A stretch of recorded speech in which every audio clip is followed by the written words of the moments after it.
វិថីក្រាមាសជីវប្រវត្តិឯកឧត្តមបណ្ឌិតម៉ុងរិទ្ធីផ្នែកទី17ការសាងភ្នោះអានដោយ Alpha Oyo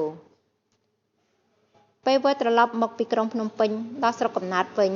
យុវជនការស៊ីហៀងត្រូវបានឪពុកម្ដាយយកលោកទៅផ្ញើជាមួយព្រះសង្ឃនៅវត្តមហានាមស្លាមរម្យការរស់នៅជាមួយព្រះសង្ឃក្នុងវត្តអារាមយុវជនការស៊ីហៀងយល់ឃើញថាលោកមិនមានពេលវេលាឆ្លៀតឱកាសជួយការងារឪពុកម្ដាយបានទេហើយស្ថានភាពគ្រួសាររបស់លោកនាពេលនោះមានសភាពលំបាកលំបិនក៏មិនអាចអនុញ្ញាតឲ្យលោករួមរស់ជាមួយក្រុមគ្រួសារបានផង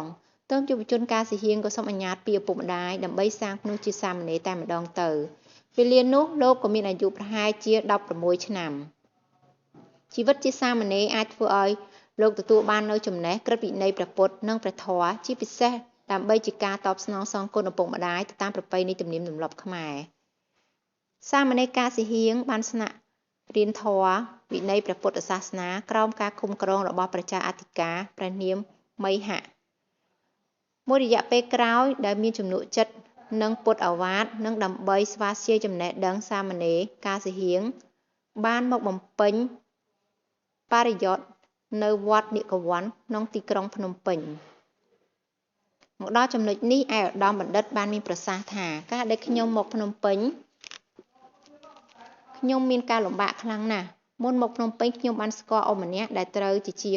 ជាដន្លងឪពុកម្ដាយខ្ញុំគ្រួសារខ្ញុំបានពឹងពាក់គាត់ឲ្យជួលខ្ញុំមកវត្តនិកវ័នគឺមកសុំព្រះចៅអធិការវត្តនិកវ័នស្នាក់នៅ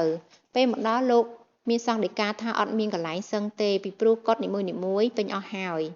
លោកមិនកំណាញ់ទេតែវាអត់មានកន្លែងសឹងព្រោះក្នុងវត្តមានព្រះសង្ឃរហូតដល់110អង្គ110អង្គឯណោះកាលបើទទួលដំណឹងថាអត់មានកន្លែងសឹងសាមណេរកាស៊ីហៀងបានស្នាក់នៅលើសាលាឆាន់ជាបណ្ដោះអាសន្នលុះដល់ពេលព្រះសង្ឃត្រូវឆាន់ចង្ហាន់លោកក៏ឆាន់ជាមួយនឹងគេទៅឯកឧត្តមបណ្ឌិតបានបន្តមានប្រសាសន៍បញ្ជាក់នៅចំណុចនេះថាពេលនោះខ្ញុំមិនដឹងជាដើរបិណ្ឌបាត់ឯណាទេព្រោះអត់ស្គាល់ផ្លូវសោះប៉ុន្តែប្រហែលជា2ទៅ3អាទិត្យក្រោយមកព្រះគ្រូចៅអធិការព្រះនាមឈឹមដុកមើលទៅអាណិតខ្ញុំលោកក៏ហៅឲ្យស្នាក់នៅកុដិជាមួយកុដិលេខ1ដែលស្ថិតនៅខាងក្រោយព្រះវិហារឯកឧត្តមបណ្ឌិតបានរំលឹកថាព្រះសង្ឃដែលគង់នៅលើកុដិព្រះសង្ឃដែលគង់នៅកុដិលេខ1ជាមួយនឹងលោកដែលលោកនៅចាំបានគឺមានលោកអល់លោកសានលោកហួរនិងអាចារ្យគុណចំណែកកូនសិស្សលោកវិញលោកមិនដឹងថានរណាខ្លះទេដោយម្ដងនោះយល់ស្រាក់ម្ដងអ្នកនោះយល់ស្រាក់ម្ដងអ្នកនោះព្រោះមានកូនសិស្សលោកច្រើនណាស់ដែលស្នាក់នៅក្នុងវត្តនោះតើសេចក្តីក្រីក្រសាមណេរការស៊ីហៀងមិនអាចមានបច្ច័យដើម្បីទិញសម្ភារៈសិក្សាផ្សេងនិងត្រៀមចង្ហាន់ឡើយត្បិតអីបើព្រះសង្ឃអង្គណាដែលជាប់សិក្សាព្រះសង្ឃអង្គនោះមិនអាចមានពេលវេលាខ្លះក្នុងការនិមន្តបិណ្ឌបាតព្រោះពេលវេលានិមន្តបិណ្ឌបាតអាចនឹងជន់ជាមួយពេលវេលាត្រូវសិក្សាទើបតម្រូវឲ្យព្រះសង្ឃអង្គនោះត្រូវមានអង្ករនិងម្ហូបដែលក្រុមគ្រួសារត្រូវប្រគេនជាតម្រូវជាការត្រៀមបម្រុងទុកសម្រាប់ព្រះសង្ឃអង្គនោះអាចដោះស្រាយជាចង្ហាន់នាពេលខ្លះដែលជាប់សិក្សាដូច្នេះហើយភាពក្រីក្រក្នុងគ្រួសាររបស់សាមណេរមិនអាចអនុញ្ញាតឲ្យលោកអាចបន្តការសិក្សានៅព្រះ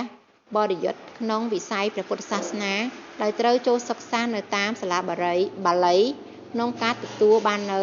សញ្ញាបត្រនានាមានដូចជាសញ្ញាបត្រឌីប្លូមពីសាលាបាលីជាដើមនោះបានឡើយអានចប់ផ្នែកទី17